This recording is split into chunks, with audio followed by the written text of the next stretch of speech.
Um aliado foi eliminado, um aliado se tornou um inimigo e o invocador saiu do jogo. Essas são as 3 frases que resumem bastante o que aconteceu nesses 3 últimos episódios de Arcane. E estou aqui reunida com o Breno para a nossa Last Dance, nossa última dança, falando aqui um pouquinho desses 3 últimos episódios e do desfecho da série. Que sofremos juntos assistindo, né? Sofremos! A gente foi convidado pela Riot Games para participar de uma exibição especial que rolou lá no Parque de Ibirapuera, no Lounge Bienal. E a gente teve a catarse de viver coletivamente os 3 últimos episódios da história de Arcane, porque acabou. Não, calma. Acabou. Calma. Acabou, Eu gente. tenho minhas esperanças, tá? A esperança é a última que morre. Mas detalhe, eu chorei na frente de várias pessoas, vários desconhecidos, inclusive. Eu não vi você chorando. Nossa, eu chorei. Gente, eu chorei horrores em algumas partes que a gente vai falar. Mas o meu choro é silencioso. Justo, é por isso, justo. sabe? Eu não quero passar vergonha na frente das pessoas.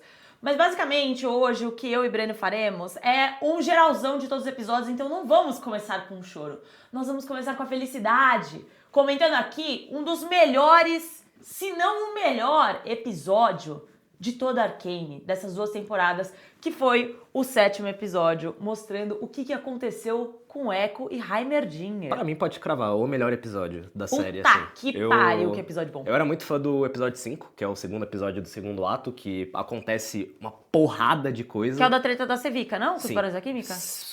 Não tenho certeza, mas é o que o Jace mata o Salo. Tá. Esse episódio eu acho que tem o abraço de família também, esse episódio é fodido. Mas o 7, cara, a cena da dança. Nossa. Mas vamos pelo começo. Só queria dar um adendo. Essa cena da dança, ela foi gravada a 4 frames por segundo. Ai, que Pra bom. fazer referência Porque ele volta a... 4 segundos. Ah!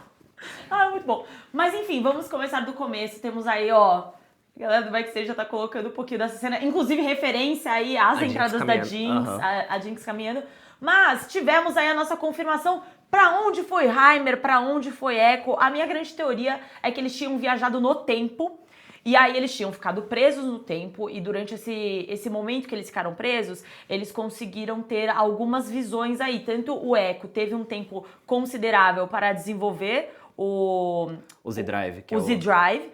E tanto o Jace teve tempo para ver uma realidade degradada que foi gerada pelo Hextech, e isso fez com que eles voltassem no tempo, na realidade que a gente estava acompanhando na série, e resolvessem tudo. Eu estava errada, em partes. Mais ou menos, vai. O meu erro foi o seguinte, realmente eles tiveram tempo para ver algumas coisas, então o Jace, ele viu uma realidade degradada pelo Hextech em uma realidade alternativa, e Heimer e Echo também viajaram para uma realidade alternativa em que o Hextech não existiu. A gente viu aquela questão da primeira temporada, na qual eles invadem Piltover e a Vai acaba morrendo. Primeira cena. A primeira cena da série, que é aquele trabalho que o Echo, ainda como chefinho, indica pra Vai e pra trupe dela. Nessa realidade, ela dá mais errada ainda, essa missão deles. Na série, ela já dá meio errado, porque eles acabam perdendo o loot ali, né? A Powder consegue os cristais, mas meio que tudo que eles roubam do laboratório é perdido. Nessa versão, a Vai morre. E meio que esse é o final feliz, porque meio que tudo dá certo depois disso. A gente sabe que a resposta no final era vai morrer, então, né, basicamente. Brincadeira, mas sim, temos aí um resultado que é pior do que o da primeira temporada, a curto prazo, Sim. que é justamente a morte da Vai, mas isso desencadeou o fato de que não existe mais Hextech. Não existir Hextech, consequentemente, gerou uma utopia aí. Então, a gente lida com esses personagens vivendo o melhor da vida deles, ou pelo menos um universo que é muito melhor do que o qual a gente lida, né, em Arcane, mas ao mesmo tempo também estamos lidando com os personagens sabendo da responsabilidade que eles têm para com a realidade deles. Então, do que adianta o Echo viver naquela realidade falsa que ele não conseguiu se adaptar, mesmo sendo o melhor dos mundos, mesmo ele beijando a Jinx, uma das melhores cenas também? Sim. Do que adianta se ele lá no fundo era muito fiel às suas convicções? Isso a gente fala desde a nossa primeira análise. O Echo é um dos melhores personagens, principalmente porque ele não é nem bom ou ruim, ele só é muito fiel às coisas que ele acredita e ele segue uma ética para com essa ideia de convicções, e justamente por ser esse personagem, ele nunca optaria por deixar os amigos de lado. Eu acho que se fosse qualquer outro personagem lá, muito provavelmente ele deixaria tudo aquilo pra ficar naquela realidade, viver bem. Tanto que o Heimer já tava quase ali, ó, tipo... Com banjo! Se pá, eu quero ficar por aqui, hein, rapaziada. Mas, cara, pra fora do Echo, esse episódio é muito feito pra fã chorar. E é muito legal porque isso acontece com os personagens originais de Arcane. A gente vê um monte de gente que morreu e é tudo personagem que a gente conheceu em 3 episódios. Sim. A gente não teve praticamente mais nada deles. Que a gente teve o do Silco, né? Que é o último a aparecer ali, que a gente fala, caralho, até Arrepiei, ele. Mas arrepiei. a gente teve o Milo, a gente teve o Clever, que são os amigos da Vi e da Jinx ali, bem no comecinho da história, que morrem no surto da Jinx no 3º episódio da primeira temporada, no acidente, né, que rola. A gente vê um destino feliz pra eles, o Milo tentando chegar numa menina e a Powder, né, não a Jinx, ajudando. A gente vê a Powder atingindo seu ápice como inventora, né? Ela mostra todo esse talento como Jinx, mas obviamente mais sucateada. E ali com o Echo e o Heimer do lado dela é praticamente não todo o potencial, porque batem bastante nessa tecla dela conseguir atingir muito mais, mas ainda assim ela consegue pelo menos usar todo o talento dela pro bem nessa realidade, né? No fim das contas ela acaba usando pro bem no final da série, mas a gente vê um universo muito mais controlado, até que de repente não é mais porque mataram o Yordle. Mas assim, eu acredito que o que você falou me lembrou mais uma vez o trabalho excelente de desenvolvimento de personagem, mesmo com pouco tempo de tela. Foi aquele sentimento de voltar, ver tanto Milo e Clegor, que são personagens que de fato ficaram com a gente por pouquíssimo tempo, mas trouxe aquele calorzinho no coração de vê-los novamente, com aquele sentimento de eu queria ter visto mais disso. Eu poderia viver nesse episódio, gente. O Benzo, que ele morre antes do Milo e do Clegor ainda. Exatamente. E assim, eu viveria nesse episódio, eu veria tranquilamente uma série só abordando essa nova realidade, com esses personagens que a gente tanto gostou e personagens que a gente nem se apegou tanto, mas que era um sentimento de voltar pra casa. Mas infelizmente as coisas precisam ser consertadas e aí tivemos esse trabalho muito legal de construir o Drive Z e também, querendo ou não, de um sacrifício, entre aspas, do Heimer. Ele é um Yordle, então ele não morre, ele volta pra Bandópolis, né? Mas eu também achei que é meio que um... Eu não sei ao certo se ele de fato se matou ou se ele só queria continuar naquela realidade. Então eu fiquei meio assim, na hora que ele vira pro Echo e fala, durante toda a minha vida com você foi o tempo que eu mais vivi foi com você, ou alguma coisa assim. Não tava com uma vibe tão sacrifício, tava só com uma vibe, tipo, obrigada, obrigado por tudo, mas eu vou ficar junto. aqui. Bye, pode voltar pra lá, porque eu prefiro ficar aqui, até porque ele perdeu muita coisa, né? Ele foi retirado do conselho, ele foi contra o Hextech. Acabou que ele foi um personagem bem desmerecido pelos outros personagens, pelos outros campeões no geral. E ele se encontrou numa casa nova, numa casa muito mais tranquila, numa realidade que ele defendeu desde o começo. E eu acho que nada mais lógico do que ele fazer um esforço pra se manter naquele universo alternativo. A história dele me lembra muito da Juliette. Quê? Da Juliette BBB? É um meme, eu não vou explicar. Tá mas bom. é que tem um meme que a Juliette sempre sofre muito e quando a pessoa entendi. tá sofrendo muito tem essa piadinha. Mas então, a última cena dele eu fiquei, cara, ele morreu? Hã? Ele não pode morrer, né? Ele é um Yordle, o Yordle é praticamente imortal, sei lá, o Shen consegue matar ele porque ele tem habilidades que estão acima disso, mas o Yordle essencialmente não morre. Mas enfim, temos esse episódio maravilhoso e chegamos... Não, mas antes de passar pro próximo episódio, nós temos mais um problema nesse. Victor e Jace. É verdade, né? Nós temos uma questão com o Jace. É que essa parte é tão fácil de negligenciar nesse episódio, porque você tá lá, o Echo vivendo bem bom, dançando com a Jinx ao som de Storm. Nossa, aí coisa chega o linda. Jace lá só... Aí chega o Jace todo fudido, tipo, passa dessa cena, deixa eu ser feliz aqui. Não, mas eu acho que essa cena do Jace, ela tem momentos muito interessantes, principalmente com alguns paralelos no que tange a situação do Jace replicando e sendo diretamente uma referência à situação do Victor na primeira temporada. Então, o que acontece durante esse momento do Jace na realidade degradada? Tem aquela cena em que o martelo cai em cima da perna dele. E aí, da mesma forma que o Victor teve a perna comprometida na primeira temporada, tem ele a perna comprometida na segunda temporada. Só que enquanto o Hextech foi a causa da perda do Jace, o Victor ele foi atrás do Hextech para resolver o problema dele. Então a gente tem uns paralelos bem legais. E temos também aquele desfecho, que é o Jace, após ter passado dias no surto, ele acaba encontrando o Pseudo-Ryze. Pseudo-Ryze, inclusive, ele foi um ensinamento pra mim pra nunca deixar de gravar um vídeo de teorias, porque desde o momento 1 que o Vitor aparece com um cajado, eu tinha certeza que era o Vitor lá na primeira temporada. Você teve essa percepção também? Cara, pior que não, porque eu nem parei pra pensar nisso. Eu achei que era o Ryze simplesmente porque é a ult do Ryze. Lá no primeiro episódio da primeira temporada, quando ele tira o Jace da neve junto com a mãe dele, é 100% a ult do Ryze aquilo.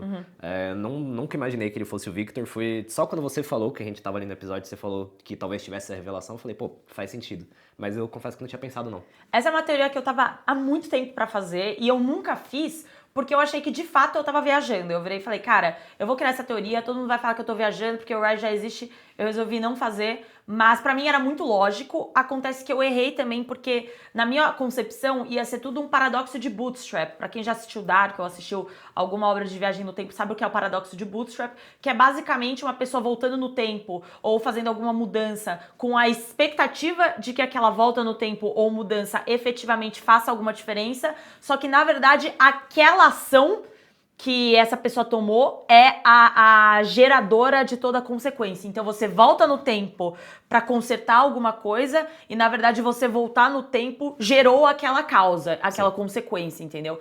Então qual era a minha ideia? Vitor era Ryze e o Jace, no momento que ele tá lá falando com o Pseudo Ryze, que na verdade era o Vitor, ele ia voltar para a realidade, matar o Vitor e isso justamente ia ser a consequência da degradação que a gente viu, daquele universo que a gente viu. Então o Jace, ao ter essa ideia de voltar no tempo pra resolver tudo, ele seria o grande causador de todo o problema. A gente aprende que não, mas... Ele meio que foi de qualquer jeito, né? Mas... Não, ó, o Breno tem uma opinião aqui polêmica que a gente vai falar agora nesses próximos episódios que a gente vai analisar, né? A partir de agora. Mas eu defendo o Jace. Nossa, o Jace é um merdeiro do caralho, mas antes disso, vamos pro 8º episódio. Vamos para o 8º episódio. Então tem toda essa parada aí que a minha ideia era do eterno retorno de Nietzsche, não tinha nada a ver, mas finalizamos o episódio de fato, vendo aí o Ryze com Pseudo Ryze Vitor, com o Jace, e todo mundo voltando para suas respectivas realidades uma só. Arcane, 8º episódio, tudo volta, e aquele universo do 7º episódio...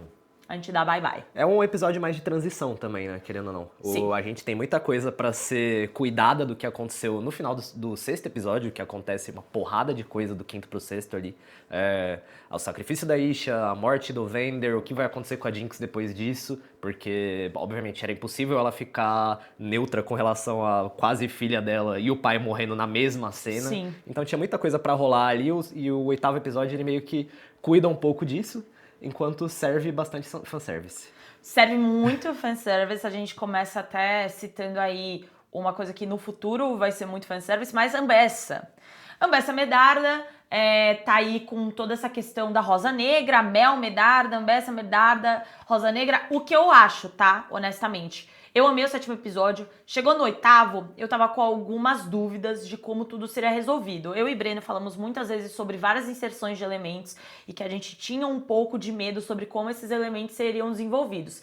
Eu acho que esse 8º episódio peca em desenvolver alguns elementos. Isso não isenta o fato de que futuramente podemos ver uma série abordando outras regiões que expliquem um pouquinho mais sobre essas pontas soltas. Mas eu acho que toda a questão Rosa Negra e Mel, magia da Mel, origem, descobrimos de fato que a Ambessa estava usando a Mel como uma arma, né? Uhum. Mas eu particularmente achei um pouquinho jogada toda essa questão da LeBlanc, Rosa Negra, Mel e Ambessa. A LeBlanc nem aparece, não rola nem um name drop ali. A gente vê uma pessoa totalmente enfaixada de preto ali, que provavelmente é a LeBlanc, mas não rola nem a menção ao nome. Mas o que me consola, e era uma teoria que eu tinha no final do 2º ato, é que se Arcane fosse ter uma continuação, seria lidando com Noxus, e agora a gente meio que tem essa confirmação. O Corvo do Swain também, Exato, que a gente vai falar mais pra frente, mas... A gente tem essa confirmação, foi dito de uma maneira bem despretensiosa pelo Chris Link, que é um dos criadores da série, numa entrevista de Twitch.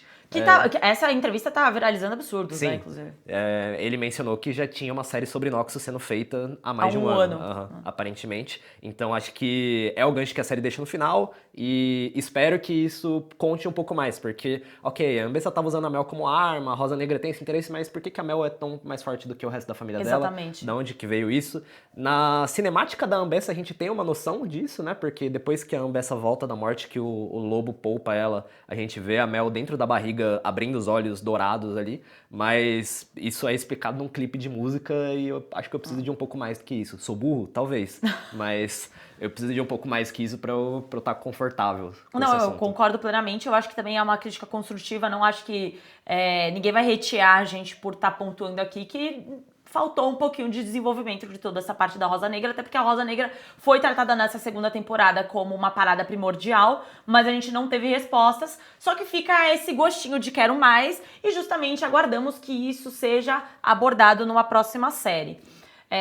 Bom, temos também um pouquinho mais do aprofundamento da gloriosa evolução gloriosa de Victor e toda esse conceito que o personagem tem de retirar a individualidade das pessoas. Ele acredita que nós, seres humanos, somos falhos, nós temos aí as nossas qualidades, os nossos defeitos, mas o que de fato nos torna humanos, que são as nossas falhas e o nosso poder de escolha, as nossas individualidades, são o que fazem com que o mundo seja degradado e que a gente tenha aí problemas. A resposta seria criar essa colmeia, digamos assim, de pessoas que não possuem individualidade, não possuem livre-arbítrio e estão todas conectadas por um único propósito, uma única mente senciente aí, que seria o Victor. Então a gente aprende um pouquinho mais sobre essa ideia e sobre esse conceito nesse episódio. Eu acho que aí rolam muitas confirmações de coisas que a gente já estava esperando, coisas que a gente até comentou no vídeo passado. Tínhamos teorizado, inclusive. Uma delas, acho que a mais nítida é que o Singed e o Victor iam trabalhar juntos pro Victor continuar vivo, porque se você não lembra, ele tava com o peito aberto no final do segundo ato. Então ele ter sobrevivido foi muito trabalho do Singed, e isso, de certa forma, foi levado para um lado mais mecânico da coisa, não tão mágico, e a gente vê a Orianinha aparecendo no final do último episódio. De fato. E outra coisa, que acho que esse é o mais importante pra mim, que eu já tinha comentado tanto no primeiro quanto no segundo vídeo, é que esse Victor era um pouco diferente do Victor da lore. Não pelo sentido das máquinas, mas sim porque o Victor da lore, ele não gosta do culto. Ele gosta de impor as ideias dele e ele acha errado que as pessoas o cultuem, que é bem diferente do Victor muito do segundo diferente. ato. Ele é colocado como uma figura messiânica, assim, Exato. descaradamente.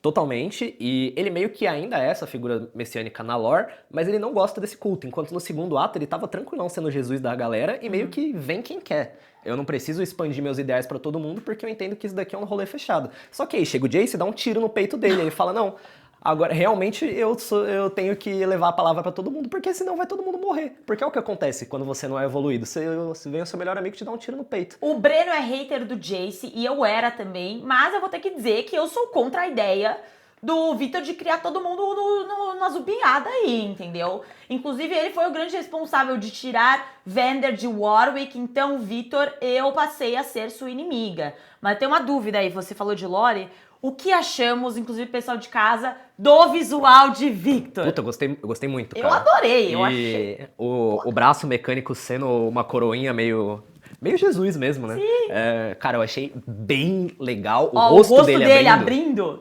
Gente, this is cinema. Muito, muito, muito bom. Mas a gente vê um Victor bem mais próximo do Victor que a gente conhece dos jogos nesse terceiro ato. É um cara que já é muito mais impositivo do que amigão da galera. No segundo ato ele é brother, tá ligado? O Vander chega e ele fala, não, vou te ajudar. É arriscado, mas eu vou te ajudar. O que não é um comportamento 100% lógico. Na terceira temporada ele já tá, de fato, buscando a perfeição pra todos. E aí chega na grande discussão dele com o Jace no momento final ali de tudo, né? E tirando essa questão do Victor, nós também temos um papo que pra mim foi muito primordial e importante nesse episódio para entendermos desfechos do terceiro, então guardem aí o que falaremos agora, para entendermos lógicas e resquícios que foram deixados no terceiro episódio. Terceiro episódio não, né? Nono, mas vocês entenderam o que eu quis dizer. Silco e Jinx. A gente tem uma cena da Jinx aprisionada, né? Ela tá na prisão. Uma cena maravilhosa, pintura, tá? Aquela que ela tá com as tranças soltas. Muito boa. E o cabelo espalhado. Gente, isso aqui, ó, this is cinema, tá? E o Silco aparece, né? Uma visão e eles começam a conversar. E ele traz uma frase, ele traz um pensamento que, na verdade, vai moldar muito do caminho que a Jinx trilha daí pra frente. Ele diz que ele acreditava que a solução para os problemas dele era derrotar, né, acabar com todas as pessoas que iam contra os ideais dele e contra o que ele acreditava. E ele entendeu que, na verdade, você só consegue se liberar de tudo, você só consegue viver bem quando você walk away, que seria quando você anda, você deixa de lado essas questões. A tradução literal pra mim, o que eu interpretei disso, foi justamente você não ir comprar a briga, você não querer matar todo mundo que tá indo contra você, ou na vida real, né, a gente não vai matar ninguém, mas comprar sempre essa discussão. É simplesmente deixar isso de lado e viver sua vida com o que você de fato acredita. E se você quiser convencer alguém ou não, entenda as batalhas que você quer travar. Existem batalhas que não valem a pena ser travadas. Então toda essa questão do walk away, que é o andar, o let it go, que é deixar pra trás, também tem uma música, a trilha sonora dessa final de temporada tá maravilhosa, é muito sobre você deixar as coisas irem e não ficar muito nessa pilha de estar em cima, comprar uma guerra, comprar uma briga. Só vai viver tua vida, tá ligado? E foi esse momento que eu senti que a Jinx tem uma virada de chave. A primeira virada de chave é pra ela cometer suicídio, que eu acho que ela interpreta o walk away dessa forma. E depois, no nono episódio, eu acredito que ela tenha entendido de forma diferente, que aí tenha realmente caído a ficha. Acho que sim. E é engraçado o Silco falando isso na alucinação da Jinx. É meio que o que o Silco da realidade alternativa faz também, né? Porque quando ele aparece, o Echo vira pra ele e fala, ué, você não tentou matar ele? Quando ele aparece, abraça o Vander, né? Ele fala, você não tentou matar ele? Aí o cara fala, cara, às vezes o perdão é tudo que a gente precisa, né? Exatamente. É exatamente isso. E de certa forma encaixa. A Jinx tem muito perdão envolvido também, mas acho que ela também reconhece que ela, como criminosa, matou um monte de gente, ela é culpada por muitas das coisas que rolam na segunda temporada. Ela precisa se afastar porque não existe convivência viável ali. Com certeza. Ainda mais quando a namorada dela tá namorando uma PM, né? A irmã dela tá namorando uma PM. Com certeza. Inclusive, isso a gente vai aprofundar muito no próximo episódio, falando em namorar PM. Tivemos beijo, tivemos entrega, tivemos pegação no meio da cela. Eu e Brena, a gente reclamou, agora perdão. A quem tínhamos reclamado, que tinha sido um beijinho no meio do nada. Agora, ó, palmas. Arkane e Netflix tiveram coragem, Riot Games! Ver no cinema isso daí foi uma catarse. Foi cinema mesmo. Foi tipo quando aparece o Tobey Maguire e o Andrew Garfield, mano, assim, foi tipo... Juro, a sala foi a loucura, e eu estava assim, queixo caído. Não, começou o beijo, eu falei, tá, legal, beijo. E aí foi evoluindo, eu falei, rapaziada... Achei que ia rolar até uma apagação de peitinho lá, não rolou. Mas foi quase. Foi quase.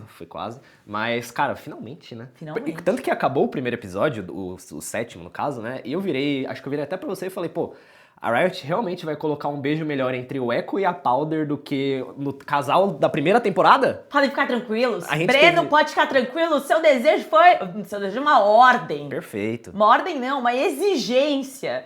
Então aí tivemos um episódio, uma cena para a Riot, né, e a Netflix se colocando como inimigas dos solteiros. Dia difícil pra todo mundo que era solteiro, mas foi aí uma puta cena legal. Você é casado, ué. Não é um dia difícil pra mim.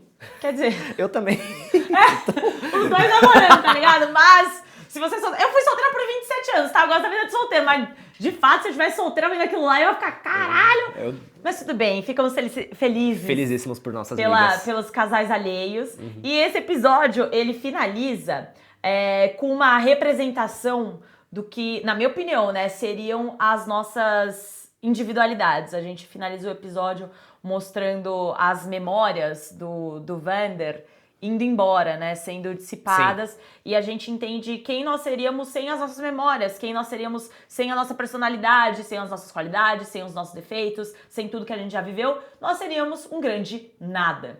Então, eu tive até essa discussão com uma pessoa na página, que ele veio bater em cima de mim quando eu defendi o Jace, antes mesmo desse terceiro arco sair, que eu falei que, na minha opinião, o Victor, ele estava criando uma horda de zumbis, e o Jace só matou o Victor porque ele era contra isso, ele era contra as pessoas terem as suas individualidades retiradas. E aí o menino, ele veio brigar comigo, falando que, na verdade, de acordo com a sociologia, ninguém tem individualidade nenhuma, tá? Isso é um conceito criado.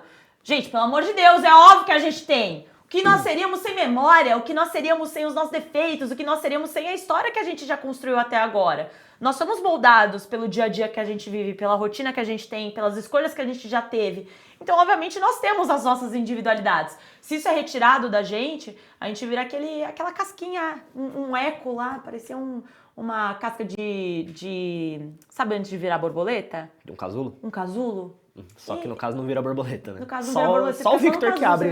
Só. Literalmente sai do casulo o Victor no design novo, ele tá Sai do casulo humano. E a gente termina esse episódio assim, mostrando um pouquinho de como seríamos sem tudo que nos moldou até hoje. E aí o nono episódio dá o resultado disso tudo, né? 5 minutos de papo e depois porrada. Porrada sem parar. Morre todo mundo nessa porra. Mano, morre um aliado foi eliminado. Morre Aliado todo foi mundo. eliminado a cada 2 minutos. Mas Cara, tudo bem. São 5 minutos de papo ali. A cena do Jace com a Orianna Fake é no nono episódio ou é no oitavo ainda? O que o Jace luta com a Orianna Fake junto com a Mel. Eu acho que é tudo nesse nono, porque o nono é pancadaria, inclusive serviu o fanservice como uma luta ADC. ADC e suporte. ADC sup contra um top. Contra uma top laner. Então eu acho que foi tudo meio nesse nono episódio mesmo. Que tem essa treta também, essa treta é bem legal. Excelente a treta de Caitlyn, Mel e Ambessa. Ambessa sendo 101% representada como top. A Mel, 101% um suporte. E Caitlyn, como já sabemos, a DC. A Mel chega num ponto que não tem como ela não ser a próxima campeã do League of Legends também. Acho que tá bem óbvio. Não, sempre. No momento em que estamos gravando, isso ainda não foi confirmado, mas é capaz, do jeito que tá, é capaz quando esse vídeo sair. Hoje mesmo. Isso já ser confirmado. Mas temos essa luta e temos um viés bem trágico à la Game of Thrones das antigas, quase. Porque a rapaziada morre sem nenhum pudor. Nenhum pudor. Viram casaca também. Viram casaca. Se eu pudesse te bater, eu bati, ó. Sai na mão, assim, ó. Mas a Mel bateu por nós, né? Bateu. A Mel bateu por nós. A gente tem essa cena que... é quase uma ref a cena do primeiro ato em que a Caitlyn, a Vi e o esquadrão deles estão procurando ali a Jinx no meio do gás. E aí a gente tem de novo uma cena no meio do gás verde, dessa vez tentando explodir o que seria o suposto casulo do Victor, né? E aí a Caitlyn toma uma porrada meio que do nada. O que aconteceu? Quem será? Temos X9? a revelação de que... X9? A Mad, sua ex-ficante, ex-peguete, era uma grande traidora, estava fechada com a Ambessa desde o começo. E temos a cena mais satisfatória da série inteira, que é a bala ricocheteando no... Puta que pariu, que bem cena! no coco dela. Que cena! Não, e uma coisa que eu queria acrescentar, tinham algumas pessoas, eu não lembro se era na minha rede pessoal ou no Omelete, falando que não tinham gostado da inserção da Mary da Nolan, né, oficial Nolan, não vou nem falar Mary porque eu não sou próxima dessa gentalha, com a Caitlyn. E, inclusive, tinham comentários homofóbicos mesmo, não era nenhuma crítica narrativa, eram comentários do tipo, nossa, nada a ver colocar mais relacionamento lésbico. Gente, pelo amor de Deus, mas...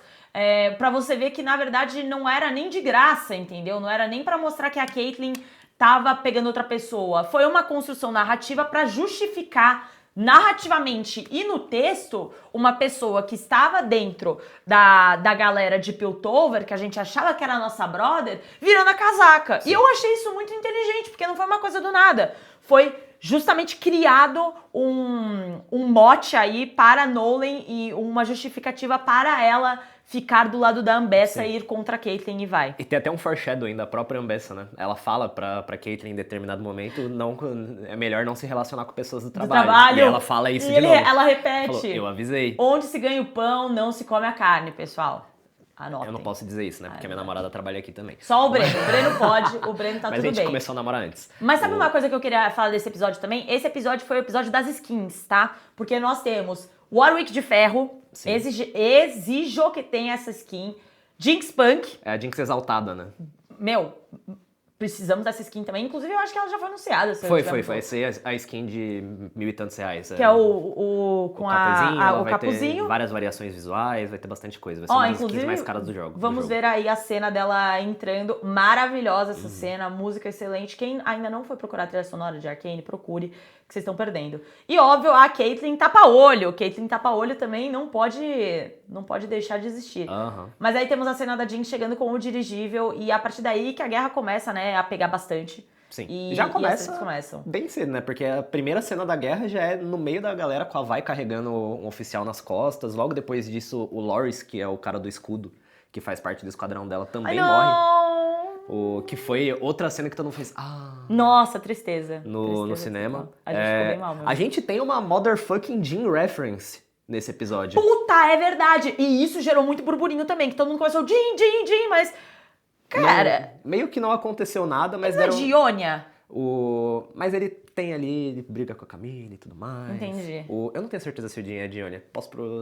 Enquanto eu falo... Demacia e Ionia? Não sei. Dá uma procurada enquanto eu falo. A gente tem esse molequinho aparecendo, tocando piano ali despretensiosamente. O piano é muito ligado ao Jim no League of Legends e dá um destaque legal pra esse moleque. Ele, no fim das contas, é quem atira o caixote que vai explodir o casulo do Victor, que no fim das contas tava vazio, mas dá um destaque super grande pra esse moleque. Eu fiquei bastante tempo esperando alguma referência ao número 4, que é o agregado ao Jhin ali, né? O nome dele tem 4 letras, ele tem 4 balas na arma dele. Ah, legal. Tem 1 milhão de coisas ligadas ao número 4 no personagem. E aí, no fim das contas, não veio nada. Mas a Gil tá com a página aberta. Ionia. Ele é de Ionia. Não faria muito sentido mesmo, então. Mas pareceu. Até porque a gente já viu a máscara do Jhin aparecendo em Arcane. Ela aparece bem no começo da série, no workshop do Echo e do Benzo. Ela aparece ali entre várias máscaras, dá pra ver a máscara do Jhin. Então pode ter sido só mais uma refzinha, não necessariamente aquele moleque era o Jhin, né? Acho que foi pra gerar o burburinho também e mais um elemento que comprova que teremos outras séries. Na minha opinião, eu acho que todos esses elementos que estão sendo colocados aí é justamente pra gente ser lembrado a todo momento que o universo de League of Legends é muito grande, existem muitos personagens, existe muito burburinho e existem muitos fãs que estão dispostos a comprar o murmurinho e continuar consumindo esses produtos. Então, eu acho que é mais uma forma de obviamente, referenciar o personagem, mas também sentir aí uma temperatura do público pra entender como é que vai ser essa recepção das próximas temporadas. A gente já falou aqui que provavelmente vai ser Noxus, mas sem deixar esperança de que outras histórias também podem ser abordadas. Eu acho que essa série de Noxus já não se chama Arcane, já acho que ela com certeza vem não, como... porque não é sobre o arcano, né? Não vai ser sobre magia. A quest do arcano foi solucionada ali no final do grande abraço do maior bromance de 2024, Victor e Jace. Inclusive acho que a gente pode falar disso. Podemos. Eu, Giovanna Pagano, acho que foi um pouco abrupta a forma que tudo aconteceu a partir daí, tá? Eu revi essa cena várias vezes pra tentar pegar uma visão um pouco melhor e talvez ver algo que eu tenha perdido. A primeira vez que a gente assistiu é tudo muito eufórico, então a gente acaba perdendo alguns elementos. O que acontece tem toda a cena maravilhosa do Echo voltando no tempo várias vezes pra tentar resolver e em determinado momento ele consegue de fato atingir o Victor e quando ele atinge o Victor, o Echo, acontece que o Victor meio que cai numa... Ele meio que atinge o Victor com a própria singularidade, né? Então o Victor fica naquela viagem astral dele. Ele chega numa consciência de essa criação não deveria estar aqui. Sim. E aí vira um momento meio de... No subconsciente do Victor, ele para de tocar no Jace, o Jace volta à consciência, e aí o Victor começa a andar. E aí, nisso que o Victor começa a andar, o Jace vira e fala, pô, meu amigo, eu voltei por você e tal. E aí o Victor fala, por que você continua insistindo em mim? E o Jace fala, porque eu fiz uma promessa ao meu amigo lá no passado.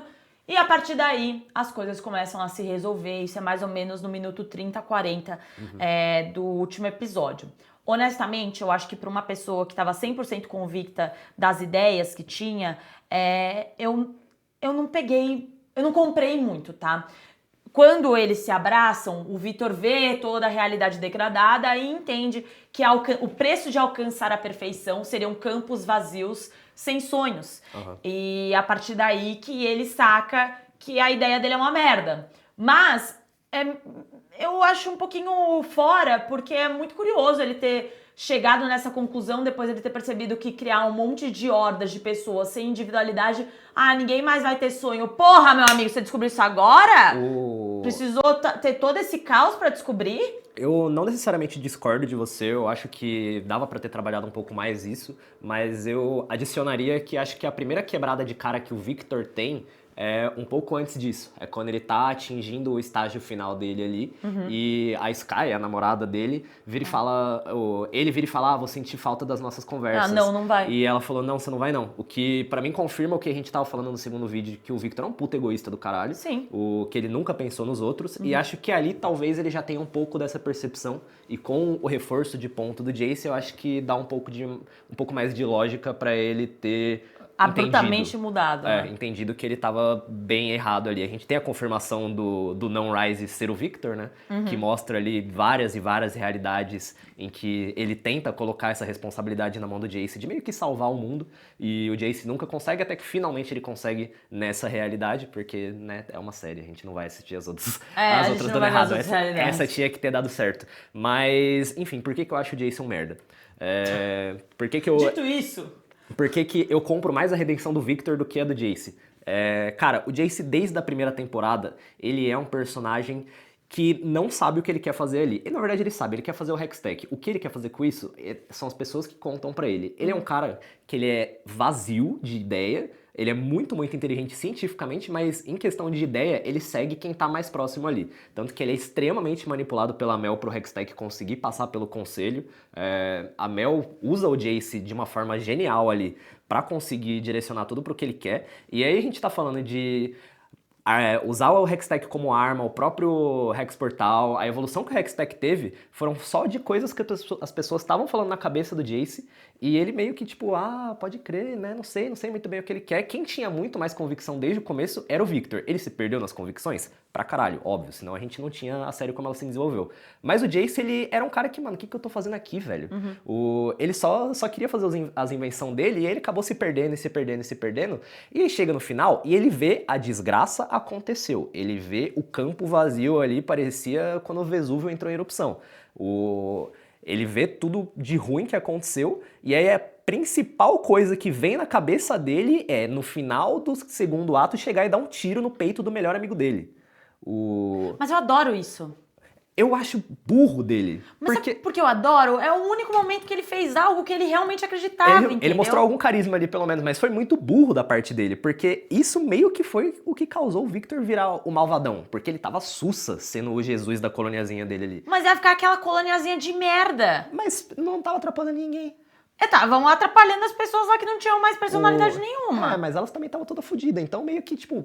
Não ia... Aquela coloniazinha não ia causar o que a gente viu no futuro que o Jace enxergou. Eu concordo, mas eu acho que há males que vem para o bem, entendeu? Até que ponto... O Jace fez isso, mas até que ponto não aconteceria nada na história de Zaun que fosse dar um clique pro Victor entender que a humanidade é uma merda? Se não o Jace, em algum momento o Victor ia sacar, ainda mais nos terrenos de Zaun, que não tem o que fazer com a humanidade. Eu acho que o clique do Jace, e o que eu concordo 100% com você, é o fato de que ele é um cara sem personalidade. Mas eu também acho que isso vem de uma construção social, dele ter vivido muito tempo nos privilégios dele, e isso ter feito com que ele virasse esse cara super utópico, que queria ajudar Zaun e tal, mas ainda assim sendo meio que um filhinho de papai, que tinha aí os seus benefícios, morando em Piltover, não tinha uma visão de mundo 100% realista, e a partir do momento que ele passou por um perrengue, que foi esse momento da realidade alternativa, que ele finalmente teve o poder e a intenção de fazer algo que ele genuinamente queria fazer, que foi voltar para a realidade dele. Ele falar, eu acredito que o certo seja acabar com o Victor. Então ele vai e numa tacada só ele mata. Ele pode ter sido burro? Ele pode ter sido burro, mas eu ainda acho que foi o primeiro momento que Jace saiu daquele casulo do privilégio, do cara que era em Piltover, achava que estava resolvendo tudo, não estava resolvendo nada, sendo sempre manipulado por outras pessoas mais inteligentes e com mais personalidade, e finalmente virou e falou, eu vou fazer as coisas pelo que eu acredito que sejam corretas e não os outros. Isso deu vários resultados negativos, principalmente a morte da Aisha e também o desencadeamento do Victor entender que a humanidade não pode ser salva de uma forma tranquila, e sim só eles sendo submetidos a um regime meio escravocrata dos zumbis. Mas eu acredito que se não o Jace, alguma outra coisa aconteceria pra desencadear esse feeling do Victor de que realmente a humanidade é falha, porque de fato somos.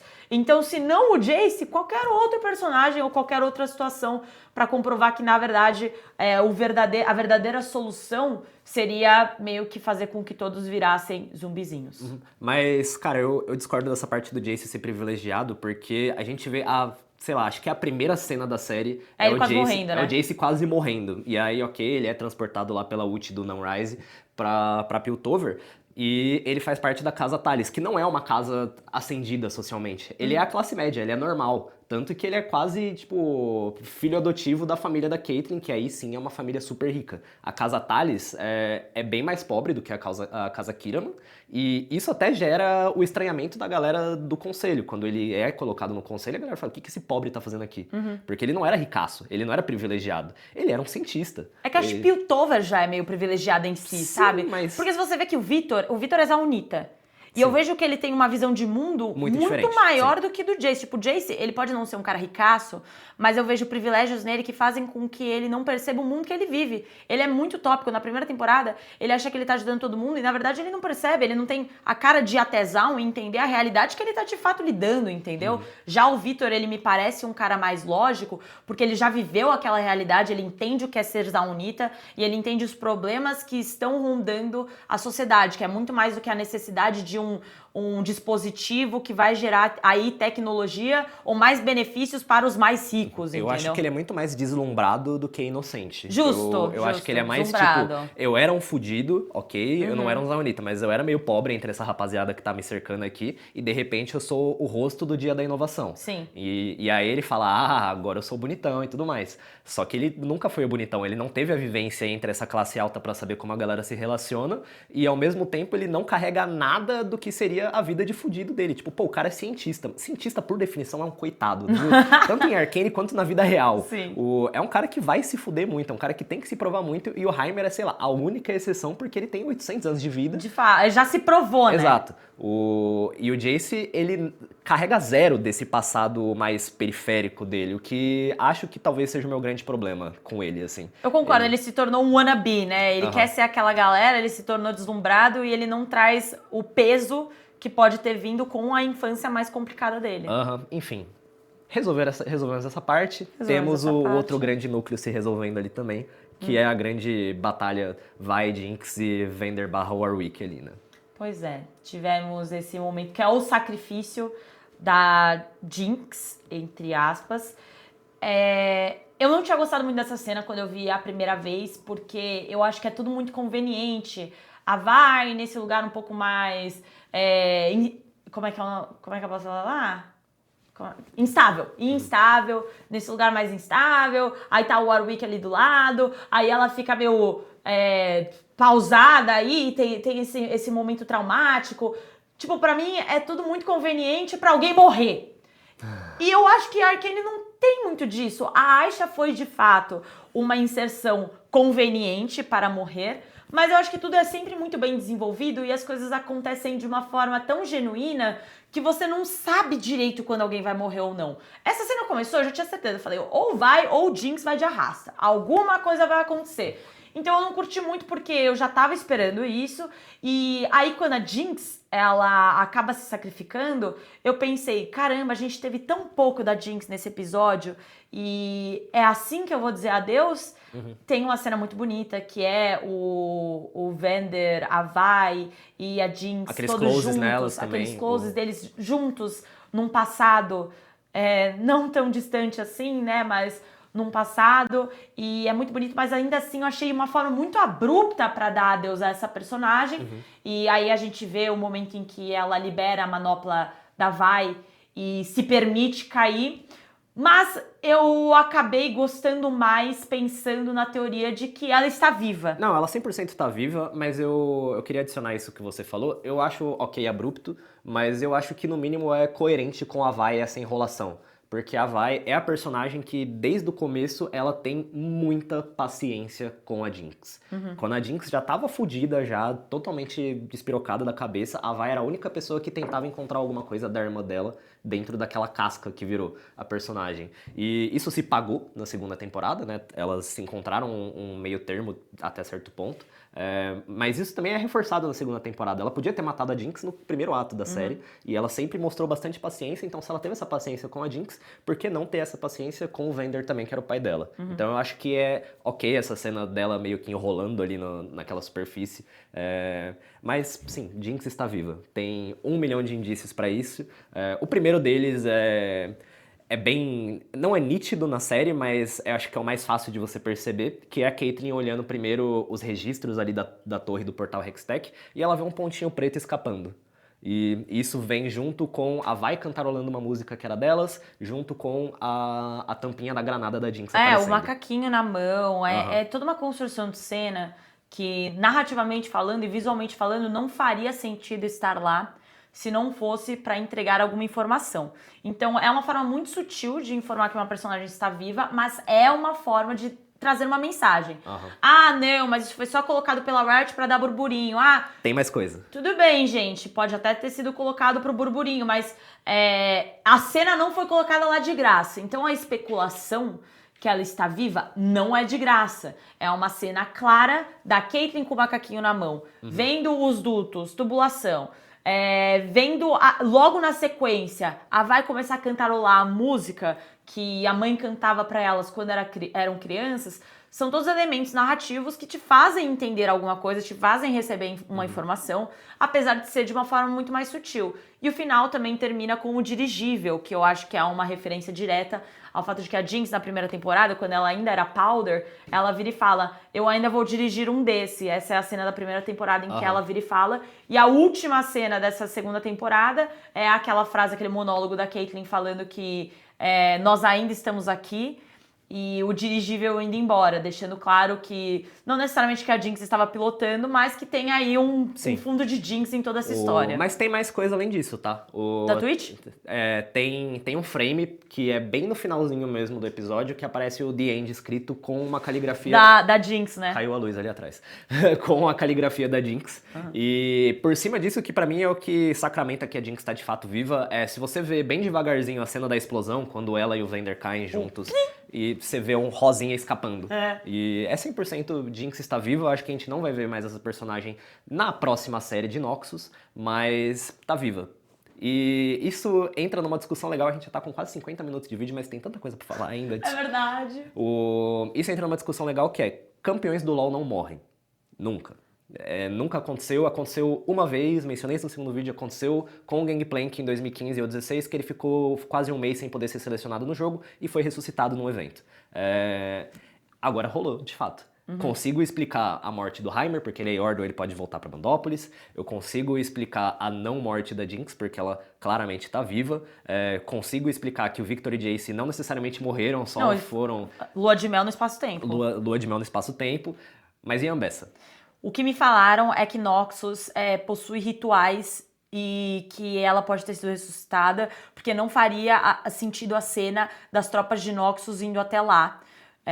Eu não entendi direito se isso faz sentido ou não. Eu não sei se Noxus tem essa tendência de ressuscitar pessoas, mas eles trouxeram toda aquela mitologia do lobo também, da Cinematic, e também toda essa parada de que Noxus tem esse costume. Se isso é verdade ou não sei afirmar. Mas tem muita gente falando que a Ambessa não morreu também. Cara, mas eu vi a luz saindo dos olhos. Eu acho paia se ela continuar viva. Primeiro porque a gente vê um personagem importante de Noxus morrendo na série, que é o Rictus, que é o braço direito dela. Sim. Morre, tanto que ela usa a braçadeirazinha ali dele e dá um buff pra ela. E segundo, porque... E aí eu acho que entra no campo das palavras já. A Mel é sempre lidada como raposa pela Ambessa desde a primeira temporada, né? Ela fala, você tem que ser tanto raposa quanto lobo, tanto raposa quanto lobo. E aí, quando ela percebe que a Mel tinha total controle da situação, ela falou, você é o lobo. Então, e ela já enfrentou o lobo uma vez, que é o que a gente vê na cinemática de música dela lá, da introdução da campeã, e agora de novo ela vai sobreviver? Não, é muito pobre se ela continuar viva. Eu não gosto da ideia dela continuar viva também, mas muitas pessoas me falaram que ela está de fato viva. Acho que vale a gente procurar um pouco mais sobre isso. Mas a Jinx também acho que tem outro elemento que comprova que ela tá viva, que é aquela cena dela na prisão e ela fugindo muito rápido, que mostra que pela cintila ela realmente consegue ser uma pessoa muito rápida, fora do comum. Sim. Então essa explosãozinha, quem tiver a oportunidade depois volta nesse episódio, lá no topo da tela, canto direito, aparece um Sim. rosinha, que é a mesma forma que ela, quando ela se movimenta rápido, também aparece esse efeito rosa. Então eu acho que é isso, nós temos aí algumas perdas, talvez uma só que seja da Ambessa, e temos também o corvo do Swain aparecendo no final, que dá o corvinho de 3 olhos. O Warwick pode ter morrido também, né? Corvo de 3 olhos. É que tem 6, né? Porque é 3 de cada lado. Seria o corvo de 6 olhos. É o corvo de 6 olhos. O Warwick, ele tava meio de ferro, então eu acho que talvez ele esteja vivo, mas eu acho que o principal é que essa série definitivamente finaliza dando indícios de que teremos coisas novas a averiguar do universo de League of Legends, o que é maravilhoso, porque é um universo muito grande. E eu acho curioso, porque antes da gente começar o vídeo, e isso você pode explicar melhor do que eu, o Brunão da House, ele comentou que dizem que essa Piltoverzão é uma das histórias, apesar de ser legal, é uma das mais desinteressantes, e mesmo assim eles conseguiram entregar algo muito legal. Então imagina abordando outros lugares, como Demacia ou mesmo Noxus, o que eles conseguem extrair de histórias para entregar um conteúdo muito bom. Eu não diria que é mais desinteressante, porque Arcane é bom pra caralho, mas é a que menos foi explorada em outras mídias. A gente tem jogo sobre a história do Sylas, até o próprio Echo tem o seu jogo. A gente tem jogo sobre Bandópolis, tem jogo sobre a história do Nunu. Tem cinemáticas que exploram bastante outros personagens. Então acho que esse núcleo talvez seja o que tenha sido menos explorado em outras mídias. É o que tinha menos material ali. E acho que Arcane foi a saída perfeita, que a Riot conseguia fazer um produto totalmente novo e muito premium, e também contar melhor uma história que talvez eles nunca tivessem se aprofundado tanto. Óbvio que tem muita coisa em livro e principalmente no site Universo LoL, mas acho que essa parte de Piltoverizar se pá é a que menos tinha recurso ali, menos tinha material mesmo. Mas então batemos o martelo de que estamos ansiosos para Noxus, correto? 100%. Então, ó, futuramente, se Deus quiser, teremos essa série. Se vai demorar 1, 2, 3, 4, 5, 10 anos. Não sabemos. Acho que 2, 3 é sólido. Assim. Será? Se eu tivesse que apostar 2, 3 anos. Eles não vão demorar tanto, né? Eles não vão perder esse hype. Já tá sendo feita há um ano, né? A segunda temporada demorou 3 anos pra chegar, então... Acho que faz sentido. Então, ó, daqui a alguns anos estaremos juntos, eu e Breno, novamente, para contarmos e falarmos um pouquinho mais do universo de Arcane. Eu acho que o saldo das 2 temporadas foi extremamente positivo. Sinto falta, sim, de um episódio a mais, talvez de 1 hora, para desenvolver um pouquinho mais as coisas, trazer mais informações, mas isso em nenhum momento isenta o meu sentimento de satisfação para esse final de temporada e satisfação para essa construção de história que, além de ter apresentado uma das melhores animações que a gente já viu na história da cultura pop, também mostra muito sobre individualidade, sobre nós, como nós nos vemos como indivíduos. Então, além de ter um texto excelente, ter uma animação excelente, e eu amei. Eu assino embaixo. Eu tenho meus problemas, como eu falei, eu não compro nem um pouco o arco do Jace. Eu acho que a Jinx poderia ser um pouco mais protagonista no terceiro ato da segunda temporada. Também acho. Mas, de forma geral, eu acho que a Arcane cumpre o que prometeu. Essa série foi anunciada com, caralho, finalmente a Riot tá fazendo alguma coisa que é de fato audiovisual. A Riot é conhecida pelo League of Legends, que é o primeiro jogo da história deles, mas muita gente zoa que era um absurdo a Riot nunca ter feito nada audiovisual com tanto comprometimento, assim, porque as cinemáticas do LoL são muito maravilhosas. Tem tanta coisa profunda na história do LoL que o jogo só arranha a superfície do que aquela história pode oferecer. E Arcane finalmente aprofunda isso da forma que os fãs amariam ver, com lutinha foda, com personagem muito bem feito, muito bem desenhado, character design nesse sentido, com uma das melhores trilhas sonoras que eu já vi, assim, é óbvio que eu tô extrapolando um pouco aqui, mas, cara, a trilha sonora de Arcane é tão marcante quanto qualquer outra pra mim. Eu acho que é perfeito eles terem feito isso, a série tem os seus problemas, provavelmente eles tiveram que dar uma rushada porque viram que tava ficando muito caro. Dinheiro também é muito caro, Exato, foi a série animada mais cara da história, então dá pra passar um pouco desse pano. Eu acho que poderia melhorar, mas de forma geral, cara, Arcane é uma série que eu vou lembrar pra sempre, pra mim é indiscutível a melhor adaptação de videogame da história e vai ser por muito tempo. Eu e Breno falamos durante 50 minutos sobre Arcane, principalmente sobre a finalização, mas agora queremos saber de vocês o que vocês acharam, gostaram, não gostaram. Inclusive, a gente viu os comentários de vocês sobre as nossas análises e sobre os nossos explicados. E a gente gostou muito dessa nova comunidade que tá chegando aqui. Tem muita gente nova que chegou e tem muita gente que elogiou os vídeos. Então, gostaríamos de agradecer e perguntar, óbvio, novamente as opiniões, não só dos episódios, mas também se vocês gostaram aqui das nossas análises e explicados, porque teremos mais futuramente. Vamos torcer para termos mais conteúdo de Arcane, porque aí eu e Breno com certeza vamos voltar. Você é a mais de responder os comentários, eu sou jovem aqui no Omelete, né? No canal do The Anime eu respondo um pouco, a galera troca uma ideia, mas você é a pessoa que responde mais comentários. Eu sempre dou uma olhada, você responde bastante, inclusive afrontando. Afrontas. Não, mas eu acho justo você fazer isso. Mas conta pra gente aí nos comentários, adoraria trocar uma ideia com vocês, sejam pacientes conosco, somos apenas 2 jovens que gostam de série. É isso. Não tem muito mais do que isso. Pois é, mas deixem aí nos comentários, lembrando que o Breno, ele tá sempre ativo lá no The Anime, mas teremos mais dele aqui, correto? Teremos. Foi muito legal ter você com a gente, então teremos mais vezes. Mas vamos torcer aí para uma série de Arcane. Arcane não, né? Pseudo... A Rosa Negra. Rosa Negra? Qual vai ser o nome da próxima série? Deixa aí nos comentários. E óbvio, reiterando aí, contem pra gente o que vocês acharam dessa finalização de Arcane, o que vocês acharam da série e qual vai ser a próxima região a ser abordada aí nas próximas séries da Riot. Sabemos de Noxus, mas será que teremos mais coisas? Vazio, pelo amor de Deus. Será que veremos os personagens que vimos em Arcane? O que nos aguarda para esse futuro envolvendo Riot Games, League of Legends e Netflix?